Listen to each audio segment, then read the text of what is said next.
Hello, everyone. My name is Meredith Schlabig, and I work at the University of Michigan as a music therapist. So just a little bit more about me. I received my Bachelor's of Music and Music Therapy from the University of Dayton in Dayton, Ohio. So yes, I am a Buckeye living in the heart of Ann Arbor, but I still love Ohio State. So thank you. Yes. Oh, wait. So I completed my 4-year degree in Dayton, Ohio, and then I completed a 6-month internship at Cincinnati Children's Hospital in Cincinnati, Ohio. Then jumped up north to Ann Arbor and completed a year fellowship that just ended in January. And I was fortunate enough to stay on at the University of Michigan as their second full-time music therapist. So now our music therapy team, I work alongside one other full-time music therapist where we go to the Pediatric and Adult Cancer Center. And we also have one music therapy fellow who serves just pediatrics. And we have a growing internship and practicum program. And music therapy and art therapy, which I'll talk about a little bit in this presentation, we are within the Child and Family Life Department at the University of Michigan. So we work very closely alongside our child life specialists. So what I'm hoping that you all can gain from this presentation is just a little bit more about what music and art therapy are as a whole. We are both growing fields, so you may or may not have heard about us. You may or may not have these programs at your hospitals, and if you don't, I'm hoping to be able to talk to you a little bit more about maybe how you can start putting some bugs in some ears and get some of these programs for your children. I also would like to talk a little bit about how music and art therapy can be useful for pain management, but also motor and cognitive development, self-esteem, self-expression, emotional support, and creativity, a lot of which I know are goal areas that your children can benefit from these resources, and then also just providing additional resources, how you can continue to learn about music and art therapy. So really briefly, I am not an art therapist, so I'm going to present on behalf of my colleagues. There are 2 art therapists within CS Mott Children's Hospital. And art therapy is a mental health profession in which people of all ages and backgrounds use their own creativity to impact physical, mental, and emotional healing. Music therapy, similarly, is a clinical and evidence-based use of music interventions to accomplish individualized goals within a therapeutic relationship. I'm going to do some live examples in a little bit, so you'll get to see a little bit more of how music therapy can be put into action. It's also, music therapy is provided by a credentialed professional who has completed an accredited program. They sit for their board certification exam and become a board-certified music therapist. So a common question I get is, music therapy, what is that? What does that look like? So I like to break it down into 2 separate branches. We have active music therapy and passive music therapy. So active music therapy can look like singing Katy Perry, singing Pink Floyd, singing AC/DC, singing ABCs, whatever that may be, singing songs that patients have written with me. Playing or learning to play an instrument. Within the hospital, I am able to provide instruction on guitar, ukulele, singing, piano, drum set, recorder, anything that a patient might be interested in learning how to play to provide that positive coping skill. That's another intervention I use. Improvisation's a very, very cool intervention, and that's just creating music in the moment for the sake of being together in music. So we can have a referent, we can have a theme, such as a thunderstorm, or such as sad, or angry, or my mom, whatever that may sound like, and being able to provide percussion instruments for that child or patient to portray those things. Or it can just be, like I said, creating music in the moment together, just simply for that safe release of emotion, that expression, that outlet for patients and families. One of the coolest things I do is I do music videos with patients. So going around the hospital, providing that creative outlet, that autonomy, that control when patients might not feel like they have that, is something that's awesome and just a lot of fun. and recording. So I do a lot of songwriting with patients, and I'll get to an example of that later in this presentation, but being able to provide that opportunity to record that song, and it doesn't have to be an original song. It can be whatever song might be inspiring to that patient, or whatever song that they might want to give back to a friend or to a mom or a dad or an important person in their life. And that's also very, very important too with legacy work that I do with patients. So that's active. Passive music therapy can be relaxing to music, or song and lyric discussion, taking a song, like I said, that's important, and talking through some themes that patients might be relating to within those songs. Providing a positive distraction to anxiety and also positive distraction from pain. I'll get into that a little bit in my live examples. So let's talk a little bit first about music therapy for pain management. I'm not going to spend too much time on guided imagery because you heard about that from Julie and Jen. But progressive muscle relaxation, I'm not sure how many of you are familiar with that technique, but it's tensing and releasing muscles. And you start at the head and go down all the way down to curling your toes. And it's, that just to be able to really, really hone in on maybe where those areas of pain are, and being able to release that. Within the hospital setting, though, when I do pain management, sometimes I don't really have enough time to go through the whole progression. So when I walk into a room and somebody is visibly in pain, I first assess that by facial grimaces. The patient might be upset, they might be crying, they might tell me I'm hurting, whatever that may be.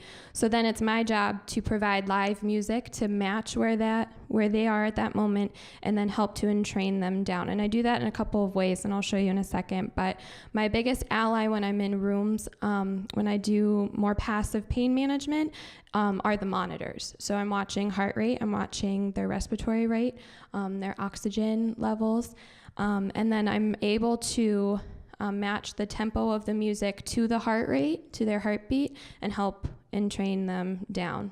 The other thing that I'm watching is their breath, the rapid movements of their breath, being able to match that rhythm sometimes, and then being able to slowly entrain them down.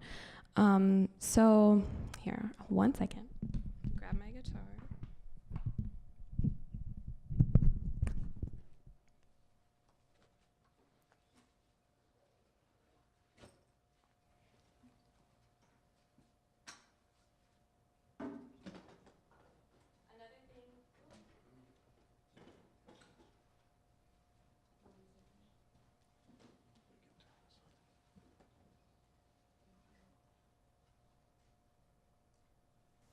Thank you. Another thing, if I'm able to do with patients, is to ask them what their favorite songs are and try to incorporate that into the room as well, because I want to bring who they are and who their family is into the room as much as I can. And that's another kind of side goal, I guess, to this intervention. One thing I really strive to do is I do care about a diagnosis. I do care about why they're in the hospital, but I care more about who they are as an individual and who they are as a family. And to be able to bring that family culture, or just culture in general, is something that's very, very important to this piece of pain management. Sometimes I encourage patients to sing. It's dependent on where they are. Other times it's just very, very passive and listening. So here's a quick example of what I do. I hope you can hear me when I put this microphone down.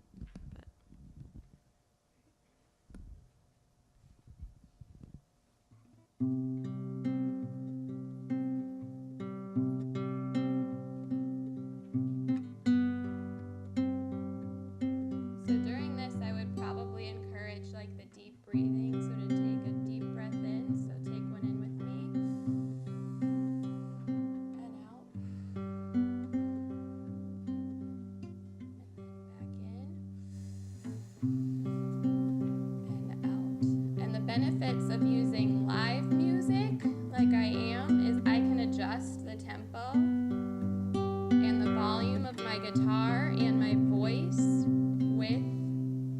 patient is doing.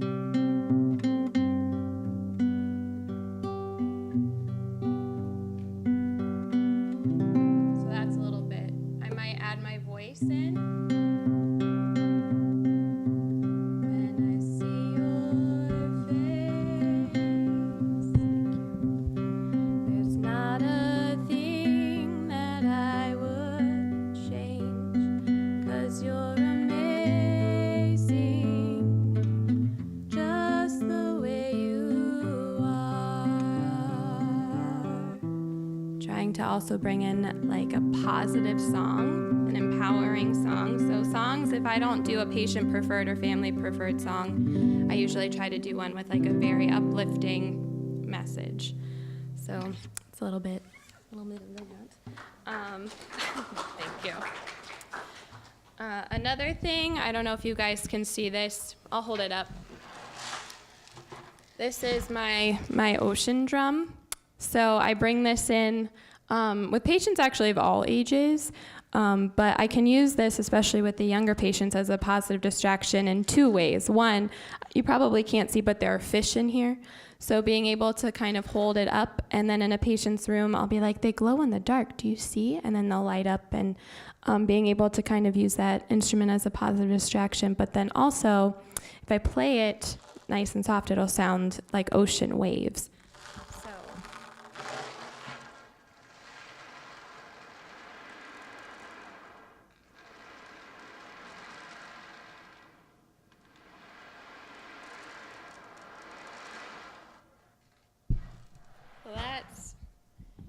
That can be very relaxing. Another thing that I can do, which I know Julie and Jen talked a lot about, guided imagery, is to provide that music behind the script that clinician is providing. And oftentimes I'll use the ocean drum if we're going to a beach or going to a place specifically for that script.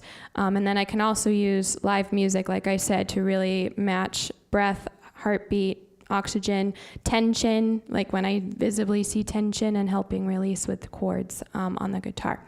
So that's that.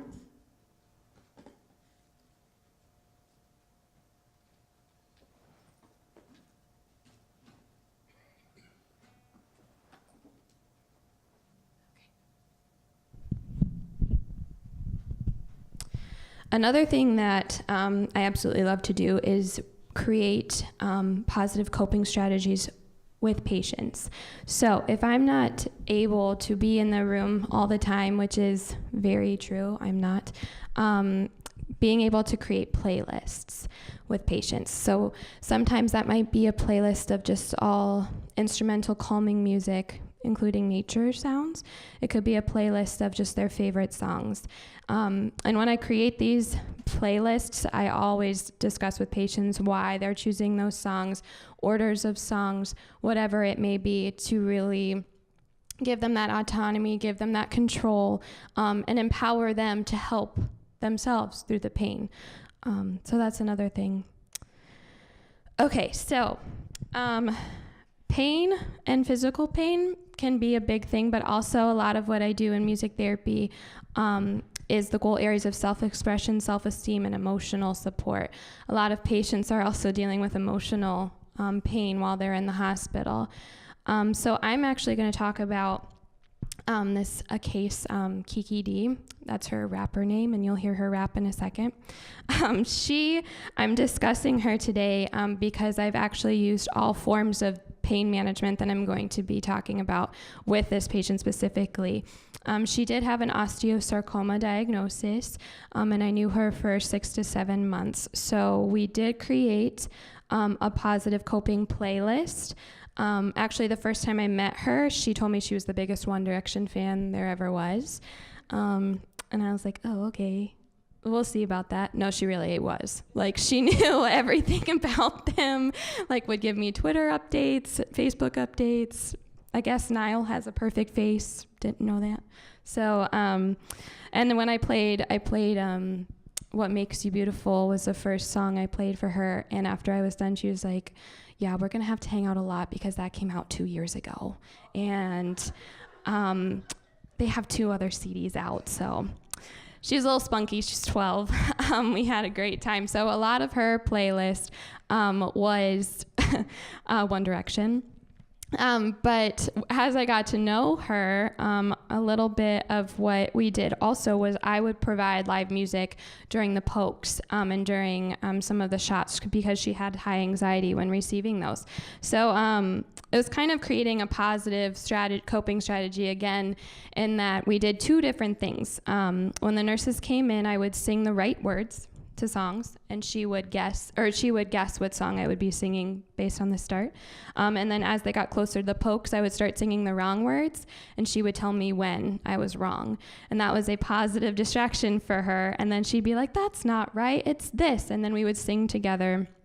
And before you knew it, the poke was done. We did have a specific song for the poke when it was happening. And then to be able to kind of, help her return back to that calm state, using mostly One Direction music, but she also did like Katy Perry. And we ended every session with the song Firework because that was her theme song for her treatment. So as months progressed, Kiki D and I, she actually developed depression because of the pain. She developed very severe mouth sores. So she got into a darker place in her treatment. So she was clearly in emotional pain. And I think it's a testament to that music therapists can kind of build the rapport and follow patients through the hospital, no matter what their diagnosis is. But I was a safe person to her, and we started to discuss a lot about her trajectory of her illness. So we started with when she found out about her diagnosis and how she wanted to cry alone first because she didn't want to cry when telling others, friends and family, about what was going to happen, to being in the hospital and meeting some fun people like the child life specialists. I was a fun person for a while. And then her doctors and nurses, she started to develop relationships with, but then she wasn't getting better. And that hit hard, that hit home for her. So really being able to work through some of the darker times, she had a difficult psychosocial background that a lot came into that as well. But luckily we turned a corner. So we were able to start talking about the positives of being, on the last form of treatment, going back home and things like that, but also helping her cope with that she's not going to be able to see the people that she's built these relationships with at the hospital, nursing staff, but also other patients on the floor. So my goals were to provide that opportunity for safe release of emotion, for her self-expression. You'll hear her rap in a second, but when we were done, I was able to organize like a concert for her that took place in our activity room. So she gave a few shout outs to some staff who were able to be there and be present. But we talked about that obviously enhances her self-esteem, but we also had discussions because she had performance anxiety, like building up to the performance. And we talked about how that anxiety can be translated into procedural anxiety and how to deal with pokes and how to deal with the stressors that come with MRIs and CT scans, which you'll hear in a second with her rap. So that's a little bit about her. So very quickly.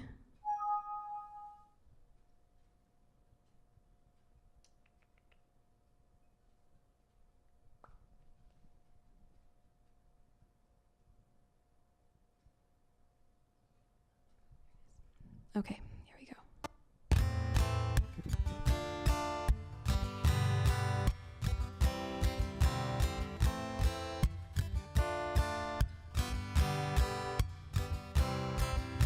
A year ago today I had my luscious perfect locks. I would change the colors of my hair like I changed my socks. I was much more active running around till something went wrong and then they found the cancer in my leg that got me sick.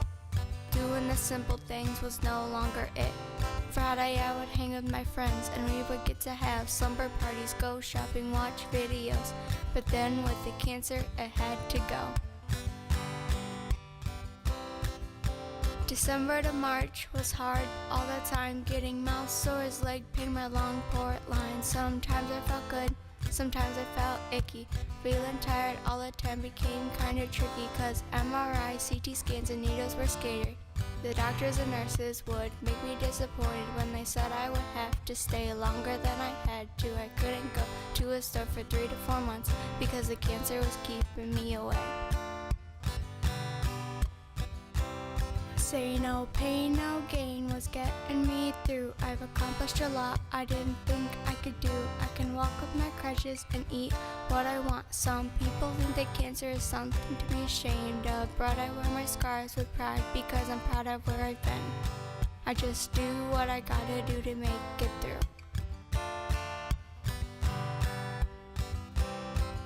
Even though I was worn out and tired, I want to thank my dad for being with me every single day. Through all the ups and downs, he took away my frowns. Can't forget all Governor has done for staying positive, silly, and always fun. Starer, my nurse, always keeps it real, taking my temperature to help me heal. And you can't forget Jenny for calling me trouble, weird and quirky, and making me smile. 4 more treatments left is all I got. Happy to get over with now that it's hot. I like singing with Meredith a lot. Firework, One Direction right in this rap. Helped me feel better when I felt like crap. Can't wait to walk again without my crutches. Going to the beach and swim with all my friends. I've come a long way since last summer. Now I feel good, and that's not a bummer. I fight like a girl with my blue glasses on.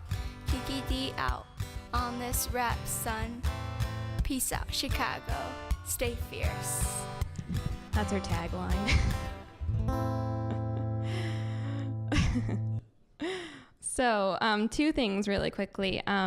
First thing, I chose to share this song because she performed it on the 7th floor, but then we have an awesome event called Skyline Cafe, which happens every Thursday at our hospital from 5:30 to 6:30. It's an opportunity for patients and families to come and get free pizza, and the music therapy team provides live music. So Kiki D performed her rap at this, and this is for patients of, all diagnoses. Anyone in the hospital can come. And a young lady went up to her who actually was hospitalized at that time for Chiari. So they were able to really talk about what it was like to have pain, what it was like to be different, and what it was like to be a preteen girl and misunderstood. And that's a testament to really Kiki D. She's a very inspiring young lady. And I was just kind of sat there and let them really be able to bond and have that moment together. The second thing, this rap is all from scratch, I guess you would say. So what I would do is, with her permission, I actually recorded our sessions of just talking with one another, audio recording, and then I went back and typed everything out as transcript, and then we took every single sentence that we had talked about and then formed the rap. So that's all organic. Everything was her. We might have changed things here and there to rhyme and whatever, but it's very, very specific to her. And then brought in the recording equipment for her to take home. She told me if I ever presented, I always had to present her song. So she's very, very wants to make it in this world, so as a rapping artist. So there you go. Kiara's Cancer Journey is the title of that. So a little bit too, music therapists can work a lot with motor and cognitive development and functioning. So we can strengthen and create neural pathways because music encompasses the whole brain. So I'm not sure if any of you guys are familiar. It's a very popular clip of Gabby Giffords, the senator that was shot a few years back, who went through extensive rehab. And there's a clip. It is not a music therapist. It's a speech therapist she was working with. And they started to sing You Are My Sunshine, and she was able to sing the entire song, but conversing was difficult for her. So a lot of times music therapists can co-treat with speech therapy, occupational therapy, physical therapy, to help just with that development. Gross and fine motor movement and domains, a lot just with playing instruments. So obviously gross motor movement can be playing drums. Fine motor can be playing guitar, playing piano, palmar grasp, holding different mallets and instruments. And then 2 really quickly that I'm going to talk about Musical neglect training is more of a cognitive example, but it's just bringing awareness to a side that might be weaker. So I have my bells here. So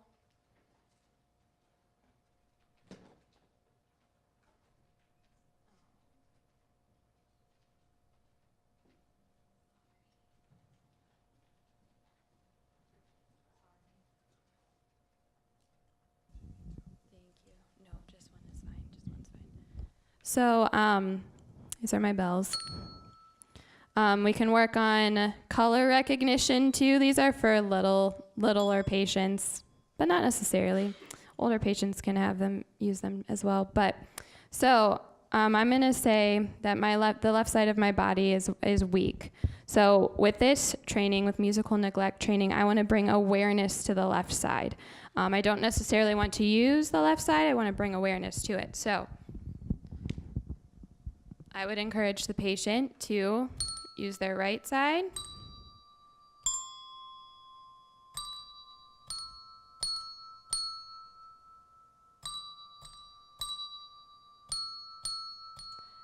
And the natural melody of Mary Had a Little Lamb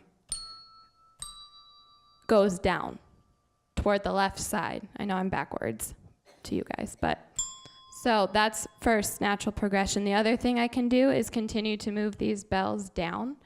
So to continue to strengthen that like crossing midline and range of motion is another thing that I can do with this training and that. Then therapeutic instrumental music making. So that's more of muscle movement and motor. So I have these and strengthening muscles. So I have these drums.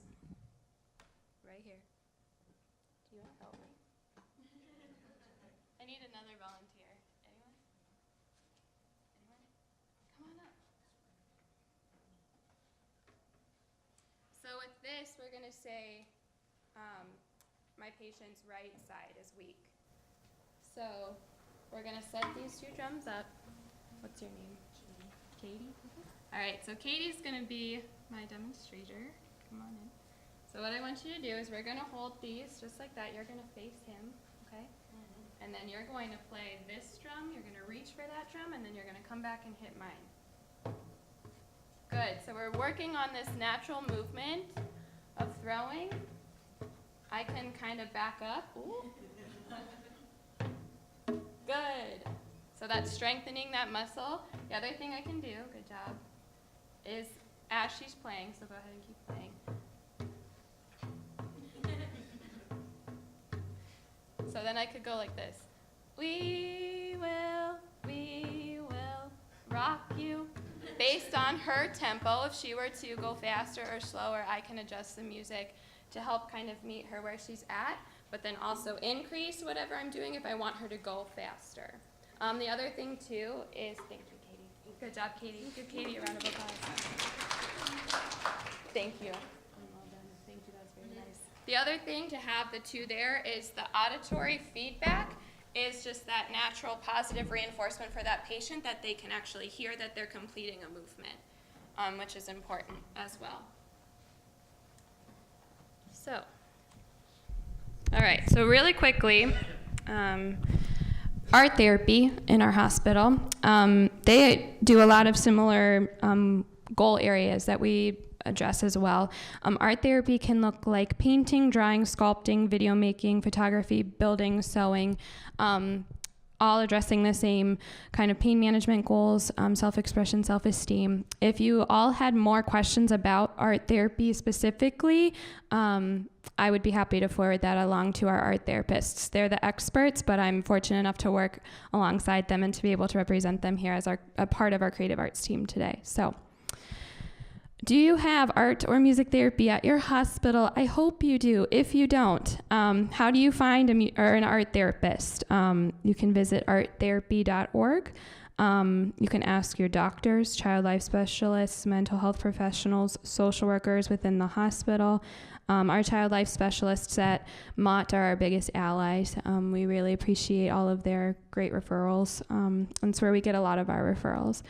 Music therapy, the American Music Therapy Association is www.musictherapy.org. They have a lot of great information there. Also, cbmt.org, they have a Find a Music Therapist tab, so you would be able to type in your city, county, however you would like to do that, and see if you can find a music therapist. Music therapists are in hospitals, but there are also community music therapists. If you're a child, you think your child or a friend or whomever might benefit from just having that extra support when they're not in the hospital. There are community music therapists as well. So thank you so much for letting me be here today. I can take questions now or later. I'm not sure. Yes. Yes.